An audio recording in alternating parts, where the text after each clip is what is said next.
সংগঠন এবং রেলওয়ে কর্তৃপক্ষকে আমরা জানাতে চাই, এইভাবে উচ্ছেদ না করে সুন্দরভাবে সুষ্ঠুভাবে সবার সাথে কথা বলে এবং একটি সুন্দর পরিবেশ করে ইনশাআল্লাহ আমরা এই সংগ্রামে থাকবো, সবাই মিলেই থাকবো। আমরা কোনোভাবেই এইটাকে ব্যাহত হতে দিব না। আমরা এই সংগ্রামের পিছে হাঁটবো না, মানে এই সংগ্রামের পিছ থেকে আমরা সরবো না। আমরা সবাই একসাথে আমাদের সংগ্রাম চালিয়ে যাব। আমরা এই রেলওয়ে উচ্ছেদ অভিযানকে আমরা সমর্থন করি না, অবশ্যই সেটাকে সমর্থন করি। সবাইকে একসাথে নিয়ে সবাইকে একসাথে সবার সাথে আলোচনা করে আলোচনার মাধ্যমে রেলওয়ে কর্তৃপক্ষ যেটা করবে সেটার জন্য আমরা রাজি আছি, প্রস্তুত আছি। ধন্যবাদ সবাইকে, সবাই একসাথে থাকার জন্য অসংখ্য ধন্যবাদ। আসসালামু আলাইকুম। এখন আমাদের মাঝে বক্তব্য রাখবেন আমাদের স্বনামধন্য, আমাদের বয়োজ্যেষ্ঠ লিটন খান চৌধুরী। আমাদের মাঝে কিছু কথা বলবেন।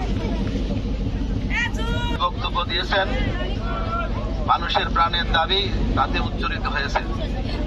আসলে আমরা এমন একটা সময় এই বাংলাদেশ অতিক্রম করছে যখন আমরা ফ্যাসিস্ট মুক্ত।